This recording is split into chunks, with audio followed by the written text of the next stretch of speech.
her kind. I have gone out, a possessed witch, haunting the black air, braver at night. Dreaming evil, I have done my hitch over the plain houses, light by light, lonely thing, 12-fingered, out of mind. A woman like that is not a woman, quite.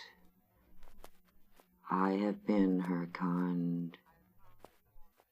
I have found the warm caves in the woods, filled them with skillets, carving, shells, closets, silks, innumerable goods. Fixed the suppers for the worms and the elves, whining, rearranging the disaligned. A woman like that is misunderstood.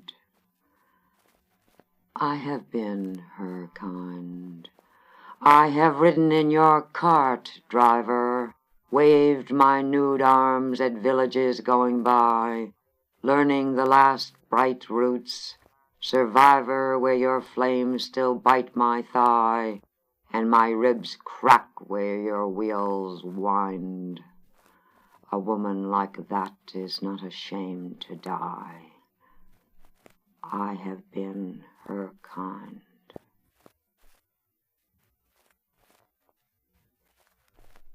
The Ambition Bird. So it has come to this. Insomnia at 3:15 a.m., the clock tolling its engine like a frog following a sundial, yet having an electric seizure at the quarter hour. The business of words keeps me awake. I am drinking cocoa, that warm brown mama. I would like a simple life, yet all night I am laying poems away in a long box. It is my immortality box, my layaway plan, my coffin. All night dark wings flopping in my heart, each an ambition bird. The bird wants to be dropped from a high place like the Tallahatchie Bridge. He wants to light a kitchen match and immolate himself. He wants to fly into the hand of Michelangelo and come out painted on the ceiling. He wants to pierce the hornet's nest and come out with a long godhead. He wants to take bread and wine and bring forth a man happily floating in the Caribbean. He wants to be pressed out like a key so he can unlock the Magi. He wants to take leave among strangers, passing out bits of his heart like hors d'oeuvres. He wants to die, changing his clothes, and bolt for the sun like a diamond. He wants, I want. Dear God, wouldn't it be good enough to just drink cocoa? I must get a new bird and a new immortality box. There is folly enough inside this one. Ringing the bells. And this is the way they ring the bells in Bedlam. And this is the bell lady who comes each Tuesday morning to give us a music lesson. And because the attendants make you go, and because we mind by instinct like bees caught in the wrong hive, we are the circle of the crazy ladies who sit in the lounge of the mental house and smile at the smiling woman who passes us each a bell, who points at my hand that holds my bell, E flat, and this is the gray dress next to me, who grumbles as if it were special to be old, to be old. And this is the small hunched squirrel girl on the other side of me, who picks at the hairs over her lip, who picks at the hairs over her lip all day. And this is how the bells really sound, as untroubled and clean as a workable kitchen. And this is always my bell responding to my hand that responds to the lady who points at me, E flat. And although we are no better for it, they tell you to go. and you do.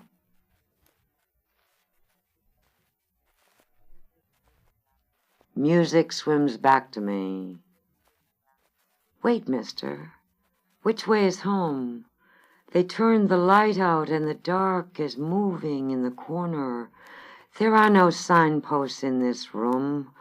4 ladies over 80 in diapers, every one of them.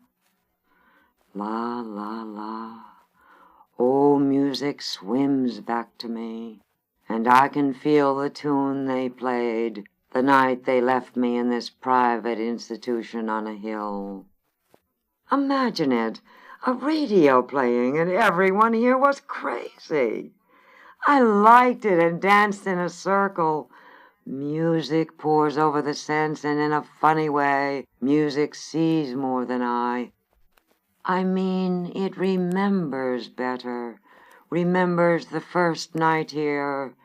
It was the strangled cold of November. Even the stars were strapped in the sky, and that moon too bright, forking through the bars to stick me with a singing in the head. I have forgotten all the rest. They lock me in this chair at 8 a.m., and there are no signs to tell the way, just the radio beating to itself, and the song that remembers more than I. Oh, la, la, la, this music swims back to me. The night I came, I danced a circle and was not afraid, mister.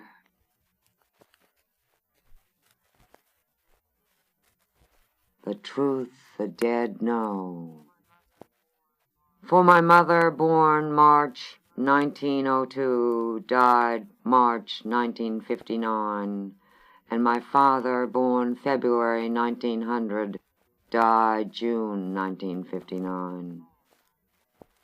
Gone, I say, and walk from church, refusing the stiff procession to the grave, letting the dead ride alone in the hearse. It is June. I am tired of being brave. We drive to the Cape. I cultivate myself where the sun gutters from the sky, where the sea swings in like an iron gate, and we touch. In another country people die. My darling, the wind falls in like stones from the white-hearted water, and when we touch, we enter touch entirely. No one's alone.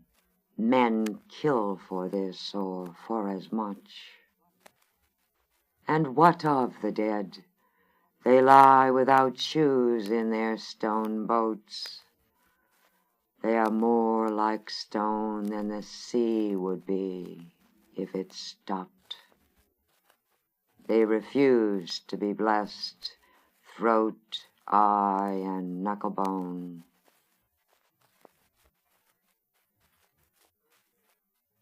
With mercy for the greedy, for my friend Ruth, who urges me to make an appointment for the sacrament of confession. Concerning your letter in which you ask me to call a priest, and in which you ask me to wear the cross that you enclose, your own cross, your dog-bitten cross, no larger than a thumb, small and wooden, no thorns this rose. I pray to its shadow, that gray place where it lies on your letter, deep, deep. I detest my sins, and I try to believe in the cross. I touch its tender hips, its dark-jawed face, its solid neck, its brown sleep. True, there is a beautiful Jesus. He is frozen to his bones like a chunk of beef. How desperately he wants to pull his arms in. How desperately I touch his vertical and horizontal axis. But I can't. Need is not quite belief. All morning long I have worn your cross, hung with package string around my throat. It tapped me lightly as a child's heart might, tapping second hand, softly waiting to be born. Ruth, I cherish the letter you wrote. My friend, I was born doing reference work in sin, and born confessing it. That is what poems are. With mercy for the greedy, there the tongues wrangle, the world's pottage, the rat's star.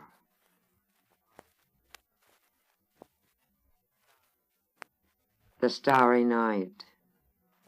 Vincent van Gogh, in a letter to his brother. That does not keep me from having a terrible need of, shall I say the word? Religion. Then I go out at night to paint the stars. The town does not exist except where one black-haired tree slips up like a drowned woman into the hot sky. The town is silent. The night boils with 11 stars. Oh, starry, starry night, this is how I want to die. It moves. They are all alive. Even the moon bulges in its orange irons to push children like a god from its eye. The old unseen serpent swallows up the stars. Oh, starry, starry night, this is how I want to die. Into that rushing beast of the night, sucked up by that great dragon, to split from my life with no flag, no belly, no cry.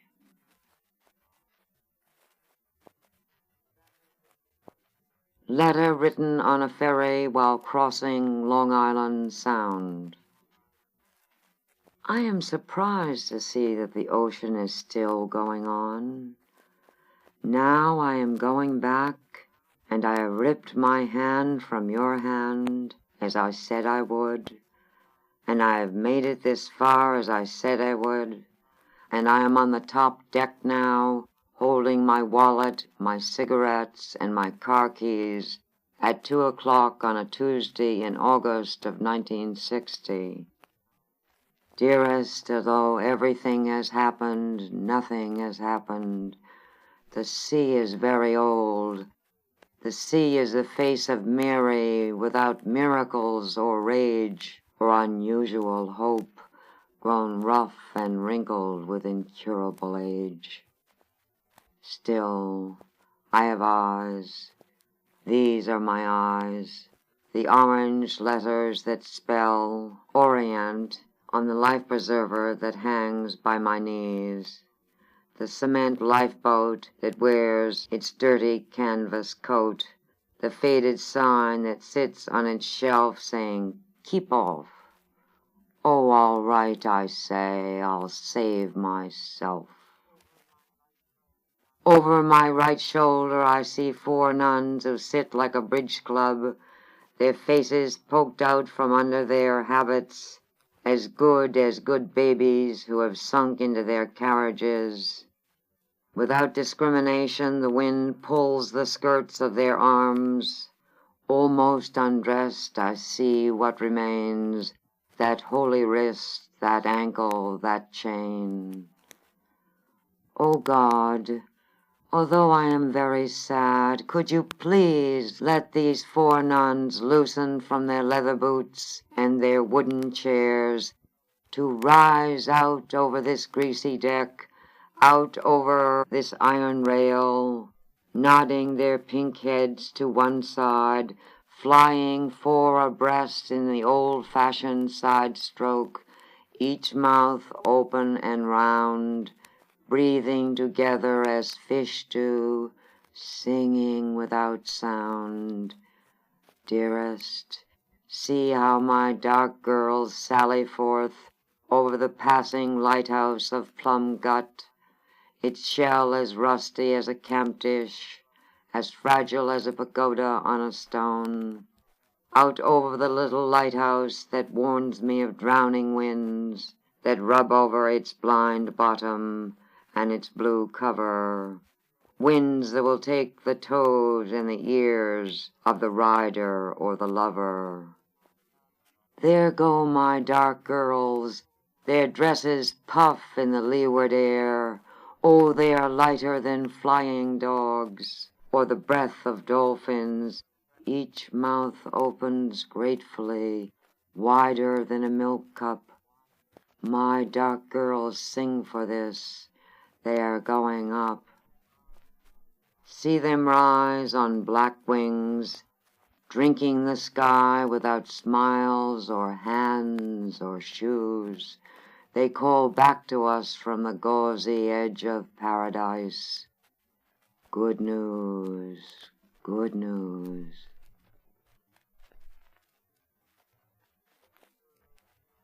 Little girl, my string bean, my lovely woman. My daughter at 11, almost 12, is like a garden. Oh, darling, born in that sweet birthday suit, and having owned it and known it for so long, now you must watch high noon enter, noon, that ghost hour. Oh, funny little girl, this one under a blueberry sky, this one.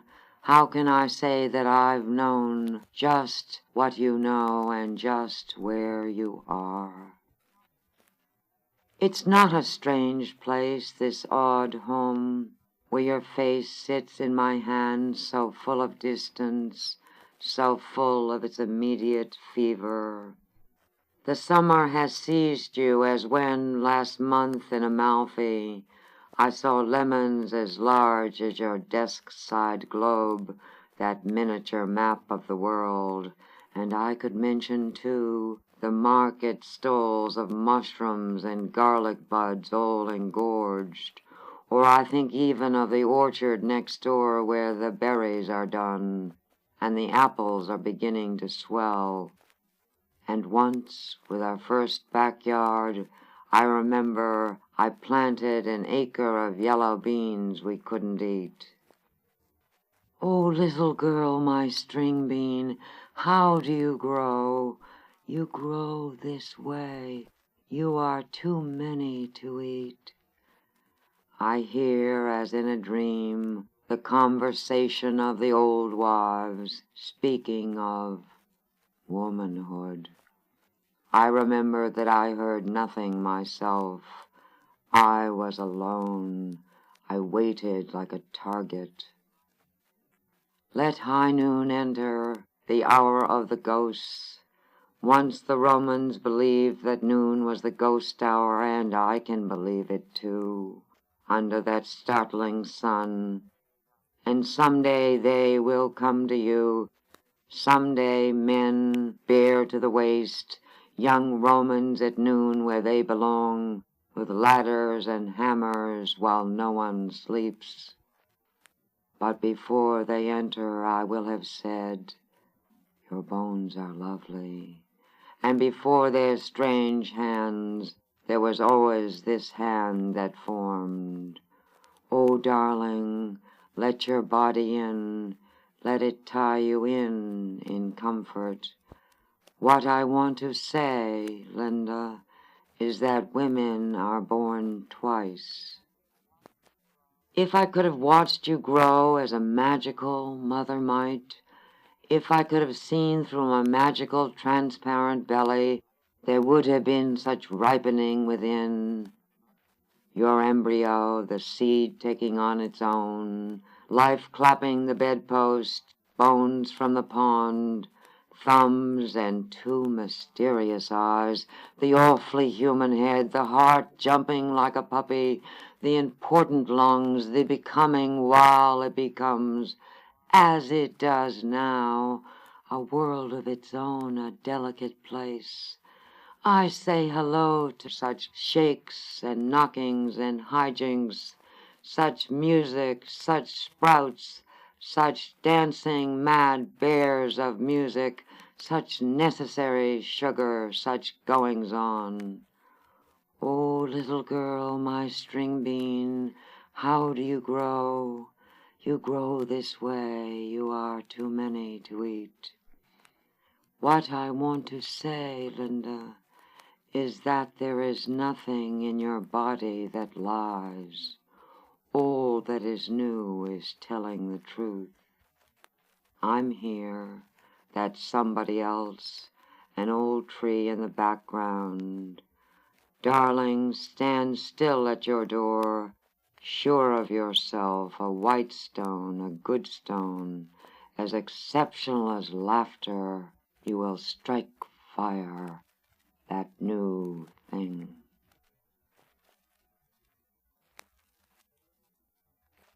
The Little Peasant. Oh, how the women grip and stretch, fainting on the horn. The men and women cry to each other, touch me, my pancake, and make me young.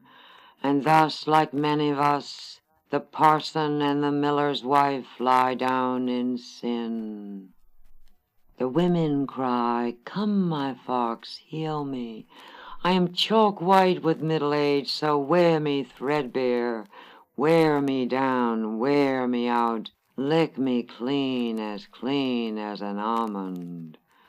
The men cry, come, my lily, my fringy queen, my gaudy dear. Salt me a bird and be its noose, bounce me off like a shuttlecock, dance me, dingo sweet, for I am your lizard, your sly thing. Long ago there was a peasant who was poor but crafty. He was not yet a voyeur. He had yet to find the miller's wife at her game. Now he had not enough cabbage for supper, nor clover for his one cow. So he slaughtered the cow and took the skin to town. It was worth no more than a dead fly, but he hoped for profit. On his way he came upon a raven with damaged wings. It lay as crumpled as a wet washcloth. He said, come, little fellow, you're part of my booty. On his way there was a fierce storm. Hail jabbed the little peasant's cheeks like toothpicks. So he sought shelter at the miller's house. The miller's wife gave him only a hunk of stale bread and let him lie down on some straw. The peasant wrapped himself and the raven in the cowhide and pretended to fall asleep.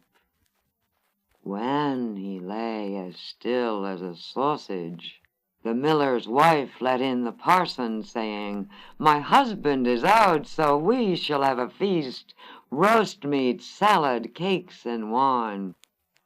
The parson, his eyes as black as caviar, said, come, my lily, my fringy queen. The miller's wife, her lips as red as pimento, said, touch me, my pancake, and wake me up. And thus they ate, and thus they dingoed sweet. Then the miller was heard stomping on the doorstep, and the miller's wife hid the food about the house, and the parson in the cupboard. The miller asked upon entering, what is that dead cow doing in the corner? The peasant spoke up, it is me. I sought shelter from the storm. You are welcome, said the miller, but my stomach is empty as a flour sack. His wife told him she had no food but bread and cheese. So be it, the miller said, and the three of them ate. The miller looked once more at the cowskin and asked its purpose. The peasant answered, I hide my soothsayer in it.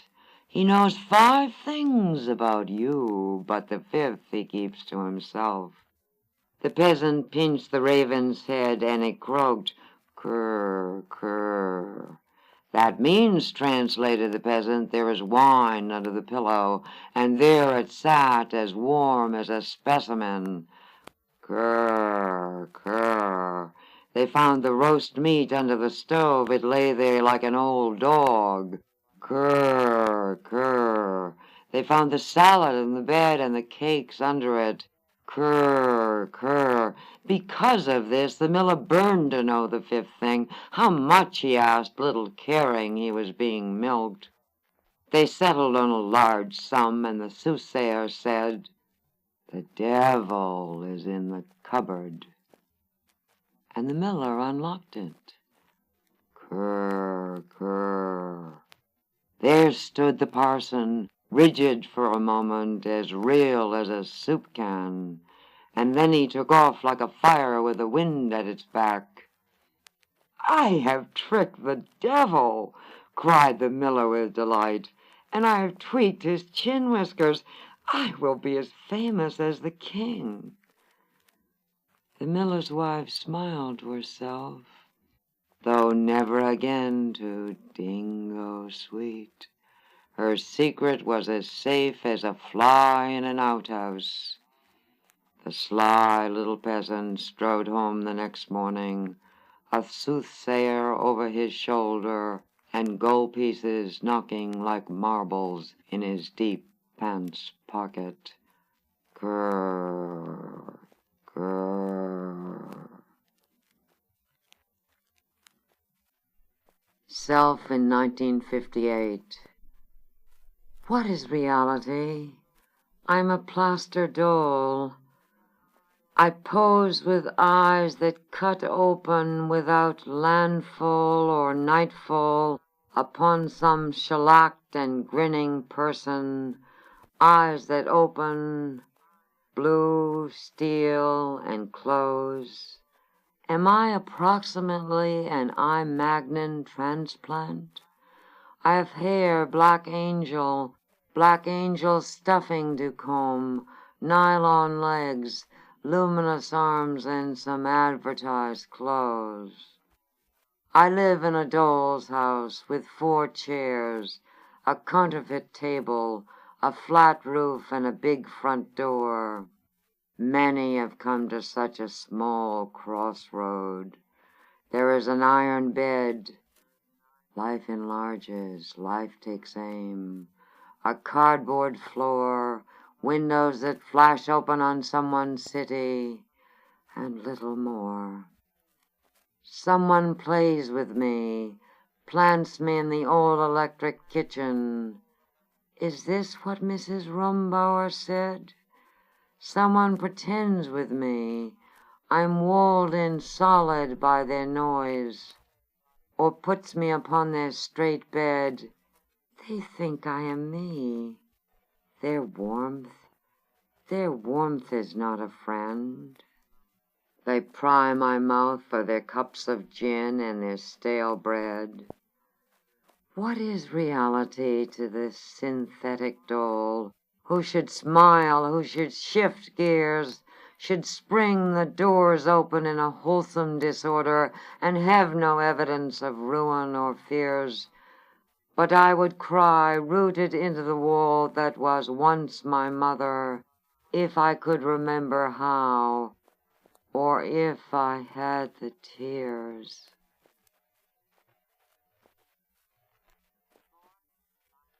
Divorce, thy name is woman. I am divorcing Daddy. Dybbuk, dybbuk. I have been doing it daily all my life, since his sperm left him drilling upwards and stuck to an egg. Fetus glows and glows in that home and bursts out electric, demanding moths. For years it was woman to woman, breast, crib, toilet, dolls, dress-ups. Woman, woman, daddy of the whiskers, daddy of the rooster breath, would visit and then dash away as if I were a disease. Later, when blood and eggs and breasts dropped onto me, Daddy and his whiskey breath made a long midnight visit in a dream that is not a dream, and then called his lawyer quickly, Daddy, divorcing me. I have been divorcing him ever since, going into court with mother as my witness. And both long dead or not, I am still divorcing him, adding up the crimes of how he came to me, how he left me. I am pacing the bedroom, opening and shutting the windows, making the bed and pulling it apart. I'm tearing the feathers out of the pillows, waiting for Daddy to come home and stuff me so full of our infected child that I turn invisible, but married at last.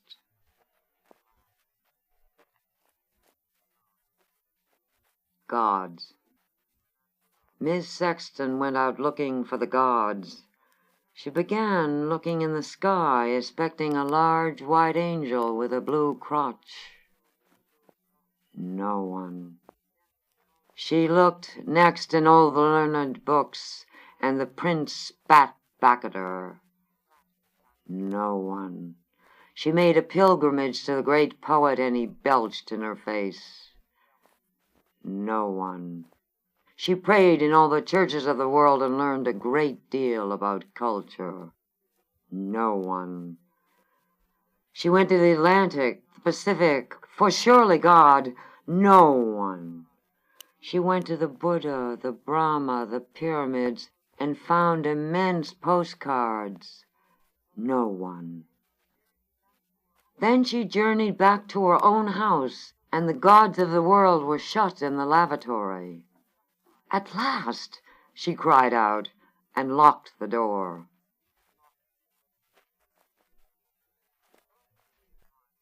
Look, you con man, make a living out of your death. Ernest Hemingway, A Movable Feast. Making a living. Jonah made his living inside the belly. Mine comes from the exact same place. Jonah opened the door of his stateroom and said, "Here I am." And the whale liked this and thought to take him in. At the mouth, Jonah cried out. At the stomach, he was humbled.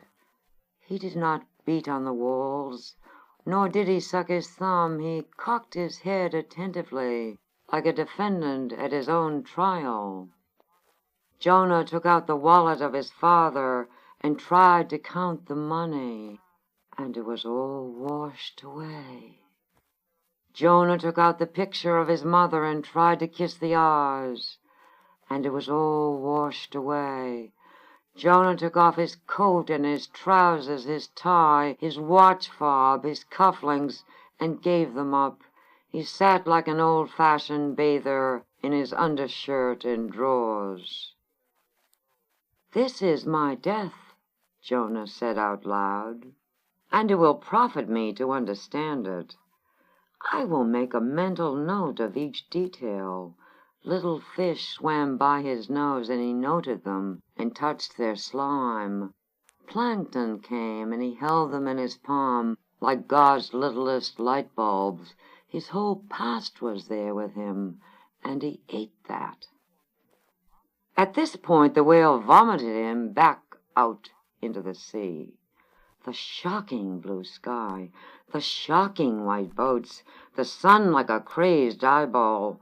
Then he told the news media the strange details of his death, and they hammered him up in the marketplace and sold him and sold him and sold him. My death the same.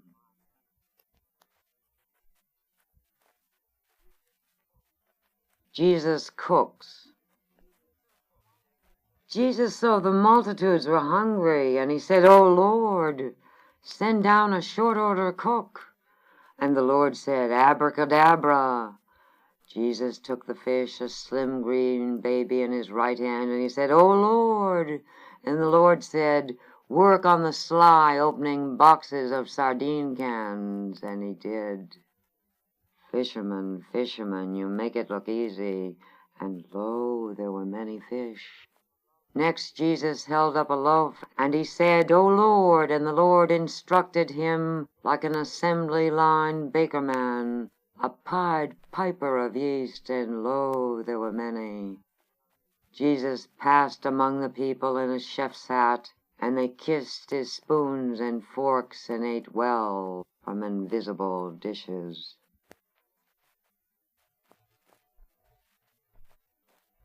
Jesus walking. When Jesus walked into the wilderness, he carried a man on his back. At least it had the form of a man, a fisherman perhaps with a wet nose, a baker perhaps with flour in his eyes. The man was dead, it seemed, and yet he was unkillable. Jesus carried many men, yet there was only one man, if indeed it was a man. There in the wilderness all the leaves reached out their hands, but Jesus went on by.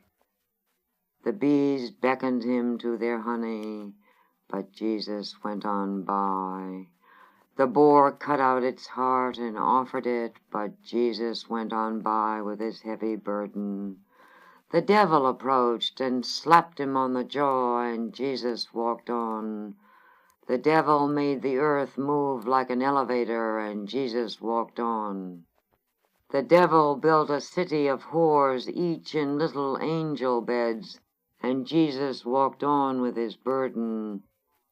For 40 days, for 40 nights, Jesus put one foot in front of the other, and the man he carried, if it was a man, became heavier and heavier. He was carrying all the trees of the world, which are one tree. He was carrying 40 moons, which are one moon. He was carrying all the boots of all the men in the world, which are one boot. He was carrying our blood, one blood. To pray, Jesus knew, is to be a man carrying a man.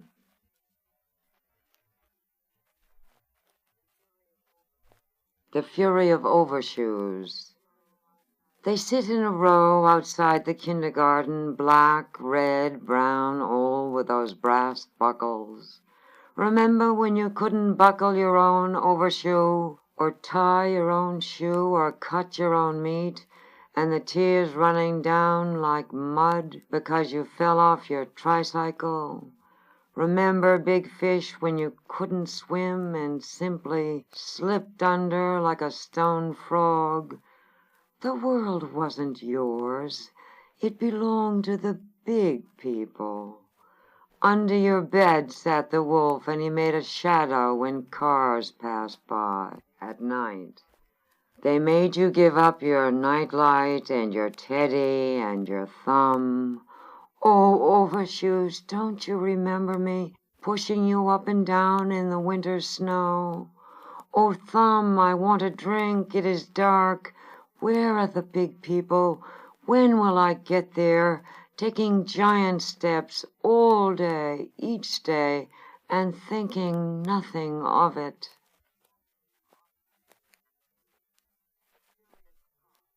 The Fury of Cocks.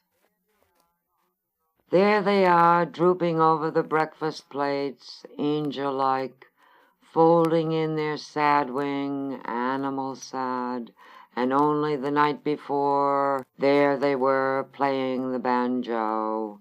Once more the day's light comes with its immense sun, its mother trucks, its engines of amputation, whereas last night the cock knew its way home, as stiff as a hammer battering in with all its awful power. That theater. Today it is tender, a small bird, as soft as a baby's hand. She is the house, he is the steeple. When they fuck, they are God. When they break away, they are God. When they snore, they are God. In the morning they butter the toast, they don't say much. They are still God. All the cocks of the world are God, blooming, blooming, blooming into the sweet blood of woman.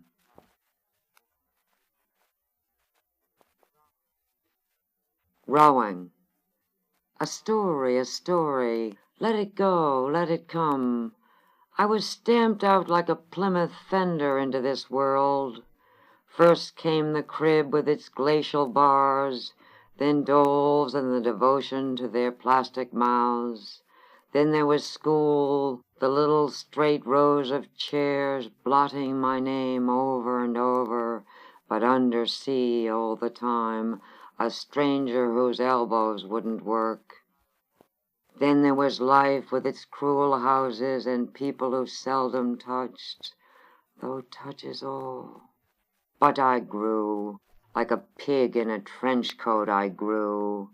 And then there were many strange apparitions, the nagging rain, the sun turning into poison and all of that, saws working through my heart, but I grew. And God was there like an island I had not rowed to.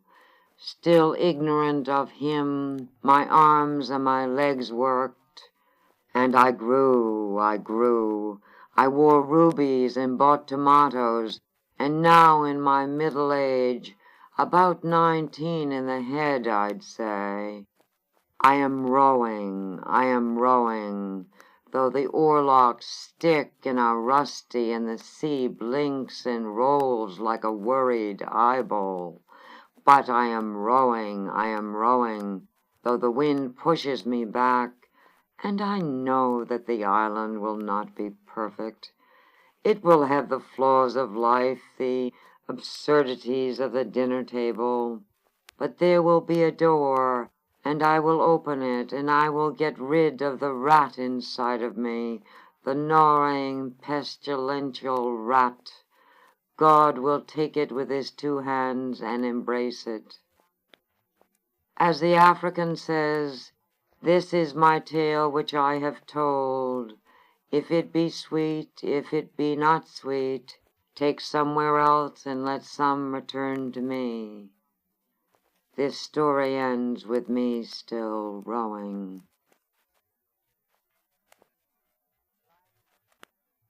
Riding the elevator into the sky.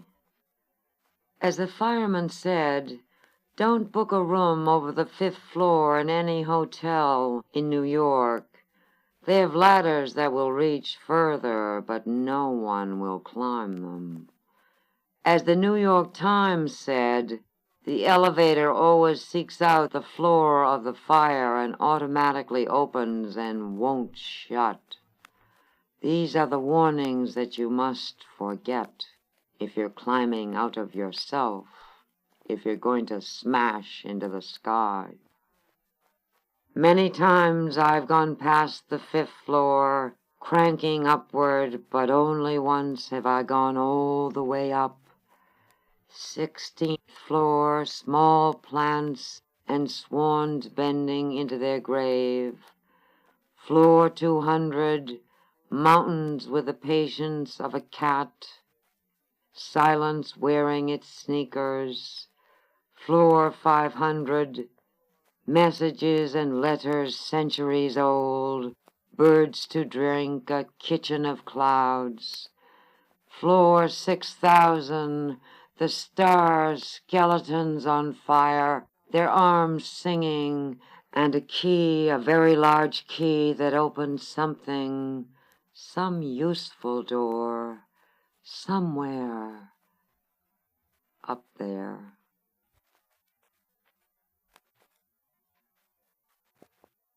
The play. I am the only actor. It is difficult for one woman to act out a whole play.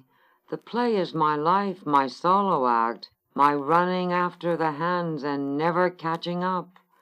The hands are out of sight, that is, off stage.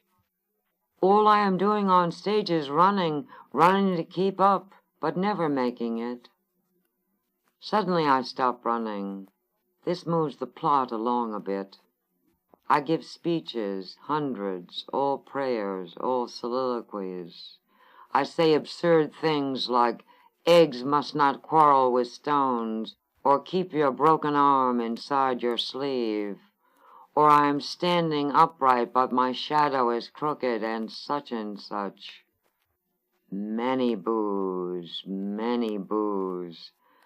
Despite that, I go on to the last lines. To be without God is to be a snake who wants to swallow an elephant. The curtain falls. The audience rushes out. It was a bad performance. That's because I'm the only actor, and there are few humans whose lives will make an interesting play. Don't you agree?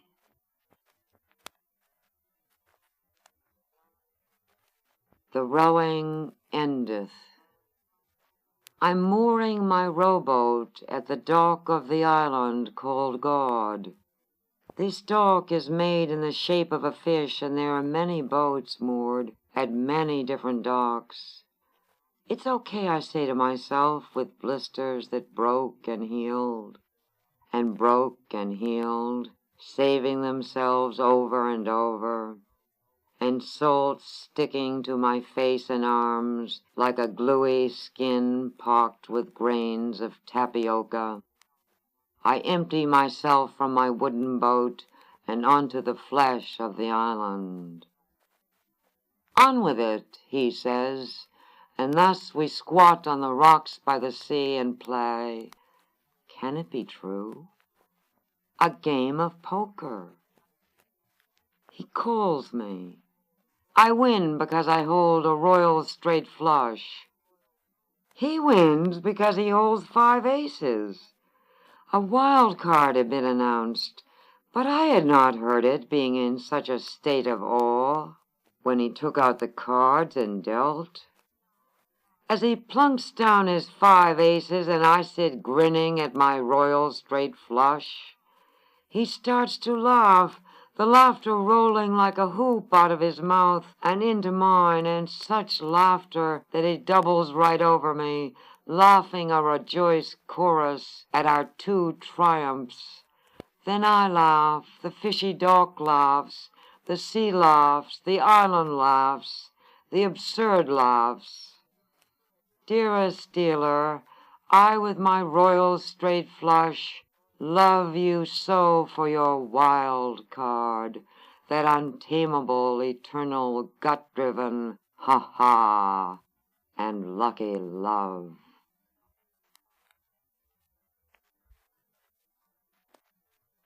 Us. I was wrapped in black fur and white fur, and you undid me, and then you placed me in gold light, and then you crowned me while snow fell outside the door in diagonal darts, while a 10-inch snow came down like stars in small calcium fragments. We were in our own bodies, that room that will bury us, and you were in my body, that room that will outlive us. And at first I rubbed your feet dry with a towel because I was your slave. And then you called me Princess, Princess.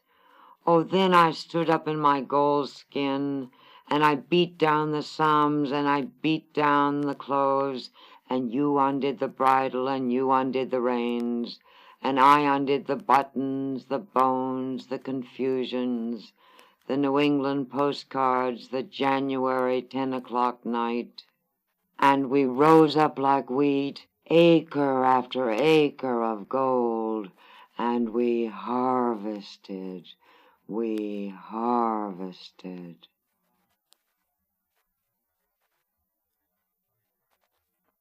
The touch. For months my hand had been sealed off in a tin box.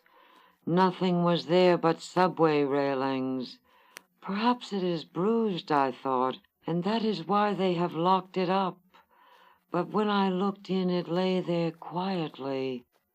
You could tell time by this, I thought, like a clock, by its 5 knuckles and the thin underground veins. It lay there like an unconscious woman, fed by tubes she knew not of. The hand had collapsed, a small wood pigeon that had gone into seclusion. I turned it over, and the palm was old, its lines traced like fine needlepoint and stitched up into the fingers. It was fat and soft and blind in places, nothing but vulnerable. And all this is metaphor, an ordinary hand just lonely for something to touch that touches back. The dog won't do it. Her tail wags in the swamp for a frog. I'm no better than a case of dog food. She owns her own hunger. My sisters won't do it. They live in school except for buttons and tears running down like lemonade. My father won't do it. He comes with a house, and even at night he lives in a machine made by my mother and well oiled by his job. The trouble is that I'd let my gestures freeze. The trouble was not in the kitchen or the tulips, but only in my head. Then all this became history. Your hand found mine. Life rushed to my fingers like a blood clot. Oh, my carpenter, the fingers are rebuilt. They dance with yours. They dance in the attic and in Vienna. My hand is alive all over America. Not even death will stop it. Death shedding her blood. Nothing will stop it. For this is the kingdom, and the kingdom come.